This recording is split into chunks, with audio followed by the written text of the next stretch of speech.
The Hall of Holy Seed Ministries in Surulere shimmered with light as sunlight spilled through the stained glass windows. The pews were filled with guests dressed in vibrant asoebi, gel rising like crowns, and men in starched agbadas chatting softly as soft high-life music played in the background. At the front of the church, standing tall and proud in a white agbada with deep green embroidery, was Richard Ogundele. The successful widowed architect looked every bit the man ready to begin a new chapter. Beside him, his best man clapped his shoulder and whispered encouragement. Richard smiled in return, eyes scanning the crowd until they landed on his daughter, Danielle. 9-year-old Danielle stood beside her father in a lemon-colored dress with tiny sunflowers embroidered along the hem. Her hair, parted into neat cornrows, shimmered with white beads that clicked softly when she moved. In her small hands, she held a white satin ring box, fingers curled tightly around it like she was guarding a secret. Her brown eyes scanned the room, not nervously but keenly, like she was watching for something no one else could see. Richard leaned toward her and whispered, "You look just like your mother." Danielle forced a smile and nodded, but her eyes stayed sharp. The music shifted. A hush fell as the wide double doors opened. Cassandra entered, stunning in a flowing white gown that shimmered like morning dew. The room exhaled in admiration. She was elegance incarnate. Cameras clicked, guests gasped, and Richard's eyes lit up like sunrise. But Danielle didn't react like the rest. Her eyes were fixed on Cassandra's face. She wasn't dazzled by her beauty. Instead, she was looking past the gloss and glamour, searching for something hidden. And what she saw made her grip the ring box tighter. Something about that smile, it didn't reach her eyes.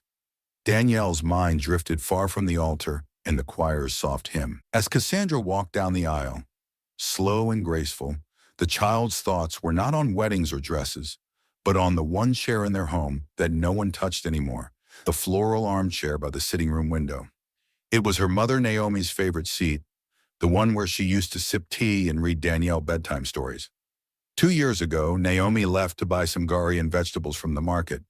She had kissed Danielle on the forehead and said, "I'll be back before sunset," but she never returned.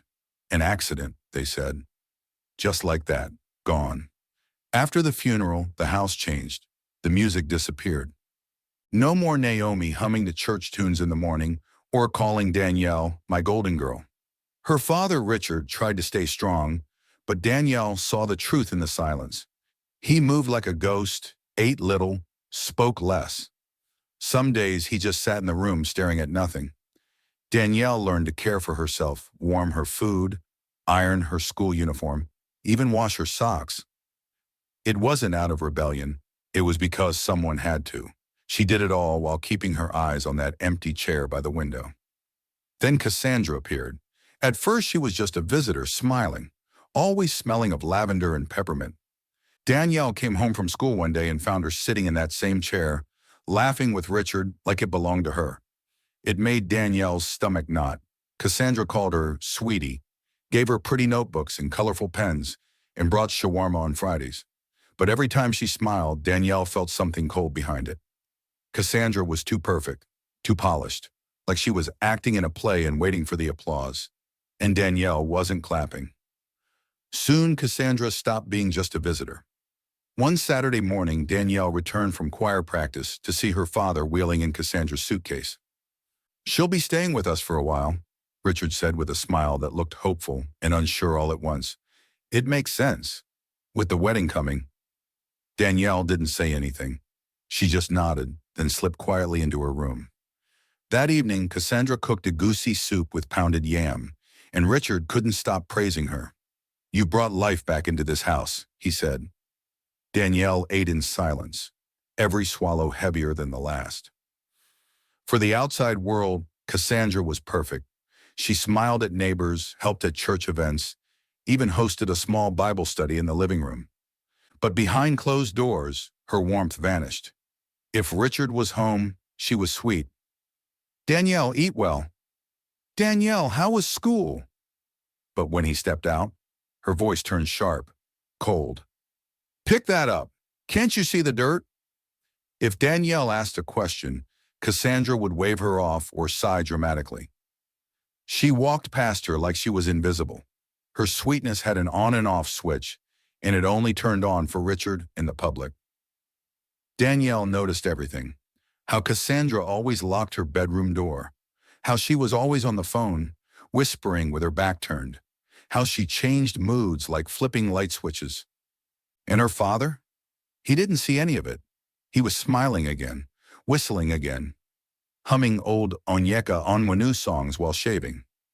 Danielle didn't want to steal his happiness, but deep inside her mother's voice echoed, "Pay attention to what your heart tells you." And right now Danielle's heart was screaming.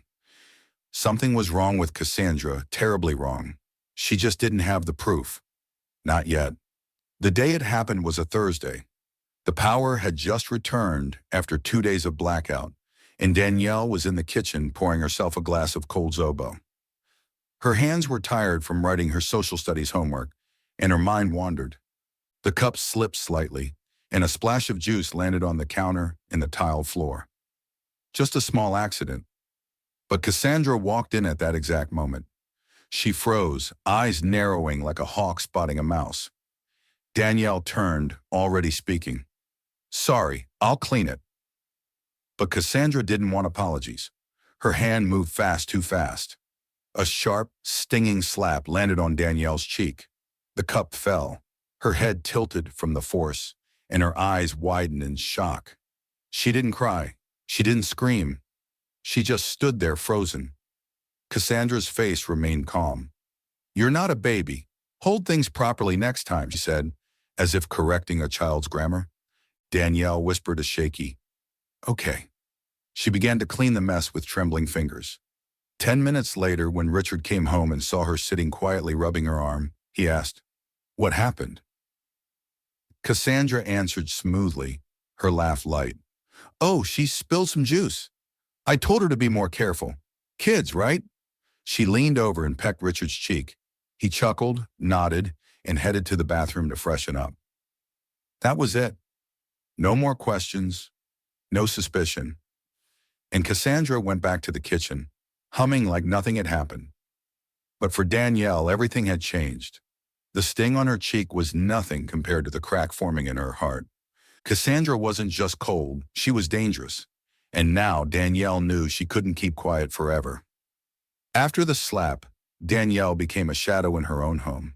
She spoke only when spoken to, kept her head down, and avoided Cassandra as much as possible. At school, she smiled politely at her teachers, but stopped raising her hand in class.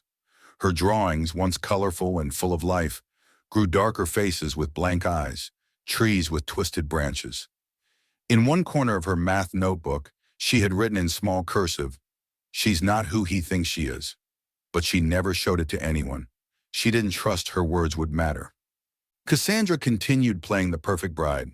She helped design invitation cards, took pre-wedding photos with Richard in matching green attire, and hosted a bridal shower where everyone praised her elegance and grace.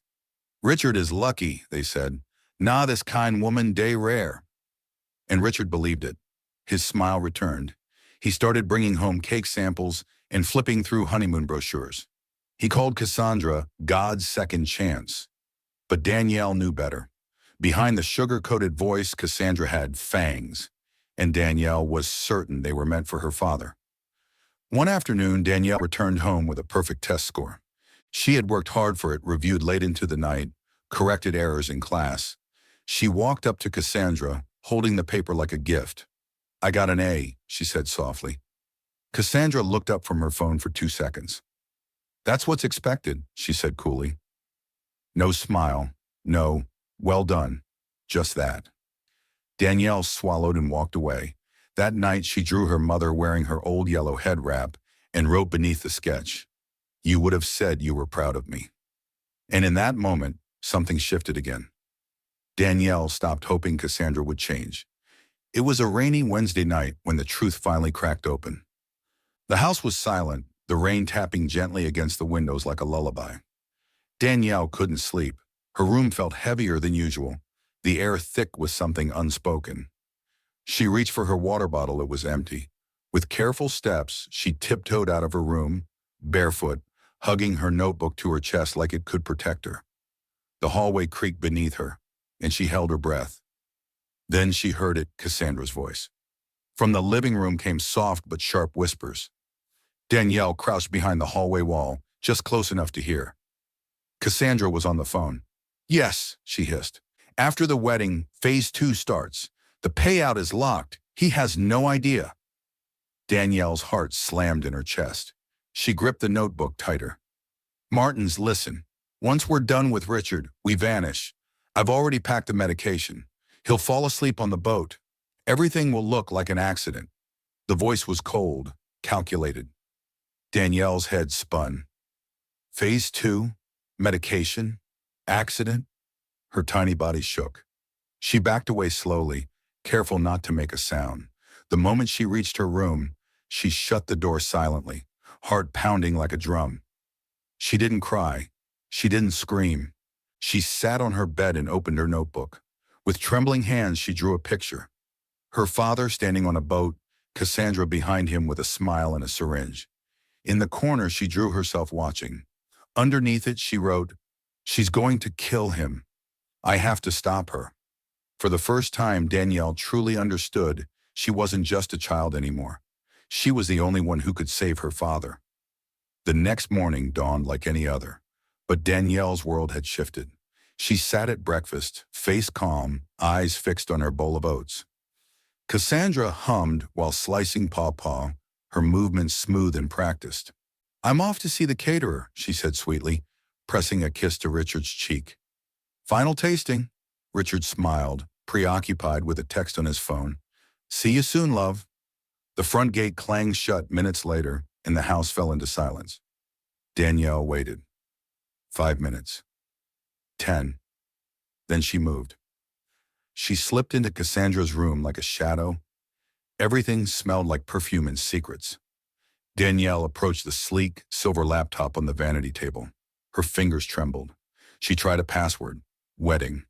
Denied. She tried again. Martins. Still no luck. Then on instinct, she typed 6 zeros. The screen blinked, and the desktop appeared. Danielle's heart stuttered. There it was, folders labeled Thomas Policy, honeymoon plans, flight bookings. She clicked through quickly. A life insurance policy worth 300 million naira. Beneficiary, Cassandra Okoye. Beneath it, another file. Honeymoon accident plan, medications listed, a fake boating itinerary. Code names. Her breath caught. She opened another folder titled Photos. Dozens of images filled the screen. Cassandra and a man with a small scar on his cheek. Hugging, kissing, on a beach. One photo had the caption, "Forever yours, Martins." Danielle's stomach dropped. They weren't coworkers. They were partners, lovers, criminals. She needed to show her dad. She reached for the USB drive on the table. Just as she plugged it in, footsteps. Cassandra's voice at the gate. Danielle panicked, yanked the drive, shut the laptop, and fled back to her room. She barely made it to her bed before the door opened. "Danielle?" Cassandra called. Danielle didn't answer. She stared at the ceiling, her heart racing. But now she had proof. The day of the wedding arrived with bright skies and the scent of fried plantain drifting through the Ogundele's compound. Guests bustled in wearing glittering lace, gel towering like crowns, the DJ's soft Afro beat spilling through speakers. Everyone was laughing, taking photos by the flower arch, while cooks stirred large pots of jollof and pepper soup. But upstairs in her room, Danielle sat still in front of the mirror. Her white satin dress shimmered under the sunlight. Her braids were tied with pearls. Around her neck hung her mother's silver necklace, simple, steady. She clutched the ring box tightly. Inside the ring box, nestled beneath the wedding bands, was a folded page from her notebook. In bold letters she had written, "If anything happens to my daddy, Cassandra did it." She had rehearsed what she would say in her mind again and again. Her voice trembled each time she whispered it. But now, there was no more time. Downstairs, the music paused. The announcer called for the bride's entrance. The ceremony was beginning. Danielle slipped the ring box into her small purse and headed down, legs wobbling beneath her, like paper. Inside the hall, the light caught on glass chandeliers, casting tiny rainbows on the polished floors. Pastor Fred stood at the altar, Bible in hand, ready to officiate. Richard stood tall in a royal blue agbada, beaming. And Cassandra, she glided in like an angel, her dress flowing, her smile dazzling. Phones flashed, aunties murmured admiration. Everything looked perfect, but Danielle wasn't looking at the dress or the guests. She was watching Cassandra's eyes that scanned the room a little too quickly. Eyes that flinched when they met hers. As Pastor Fred began the vows, Danielle's heart pounded. Then came the moment. If anyone has a reason these two should not be joined, silence. One breath. Two. Danielle stepped forward. Danielle's small frame moved forward from her corner beside the altar. Her voice trembled, but the words pushed through. "Please don't marry her," she said, loud enough to echo. "She wants to kill my daddy." A collective gasp rippled through the congregation. Phones dropped. Aunties clutched their chests. A child started crying. Pastor Fred blinked, his mouth ajar. Richard turned, stunned, as if someone had slapped him. "Danielle?" he asked. Cassandra froze. For a second, her perfect smile twitched, then returned. "She's confused," Cassandra said, voice calm. "She's still grieving. This wedding is hard for her, that's all." A few heads nodded, but Danielle took another step forward, holding the ring box like a sacred object. "I saw it. The insurance papers, her laptop. She's lying. She's not who she says she is." Her voice cracked but did not break. "She's been planning this with a man named Martins." The church held its breath. Cassandra's smile was slipping, twitching at the corners. She scanned the room, calculating. Then from the third row, a voice boomed. "I believe her." It was Uncle Samson, Richard's cousin, his face stern. "That girl used to run around this church like a comet. Now she's silent, withdrawn, sad. Something happened, and we all missed it." The congregation turned to Cassandra, and then it happened. Her mask fell. Her eyes narrowed, her hands clenched. "You stupid child," she screamed. "You've ruined everything." Chaos erupted. Guests shrieked. Ushers rushed forward. Pastor Fred dropped his Bible. Cassandra backed away, shaking, mascara running. "How could you?" Richard whispered, shattered. "How didn't I see this?" Cassandra didn't answer. She turned and ran, veil flying, heels clacking out of the church and into the street. Gone. The church was frozen in stunned silence after Cassandra fled. Pastor Fred sat back down, wiping sweat from his forehead. Guests murmured in disbelief while ushers locked the main doors. Richard knelt in front of Danielle, his eyes full of tears. "You saved my life," he whispered. Danielle didn't speak. She simply wrapped her arms around him, holding him like she was holding the world together. A few guests clapped softly. Uncle Samson walked over and placed a firm hand on Richard's shoulder. "She is her mother's child," he said. "Naomi would be proud." By evening, 2 police officers had arrived at the church. Danielle sat beside her father in the church office, her notebook resting on her lap. Officer Namdi listened carefully as she described Cassandra's late-night phone calls, the laptop files, the photos of Martins with a scar on his cheek. She even flipped to her drawing of his face. "She's not Cassandra," Officer Namdi said after a call to the database. "Real name, Sarah Adams. She's wanted in Abuja and Port Harcourt. That man, Martins, is her partner. They target wealthy men, use love as a trap, then vanish with the insurance money." Days later, the police caught Martins at a bus terminal in Ibadan with fake IDs and a bundle of cash. He confessed to everything. Cassandra Sarah was arrested at the airport trying to board a flight with someone else's passport. Richard stood in court weeks later and gave his statement, voice calm but hollow. He looked at Danielle in the gallery and smiled faintly. "She saved me," he said. "My daughter saw the truth when I was blind. 1 year later, they sat under a mango tree in their compound." Danielle rested her head on his arm, her mother's necklace still around her neck. "We're safe now," she whispered. And they were. Peace had finally come. What's your take on Danielle's brave decision to speak up, even when no one believed her? Would you have done the same in her shoes? Share your thoughts in the comments. Your voice might inspire someone else to speak their truth. If this story moved you, don't forget to like, share, and follow for more powerful stories that show just how much courage it can live in small voices.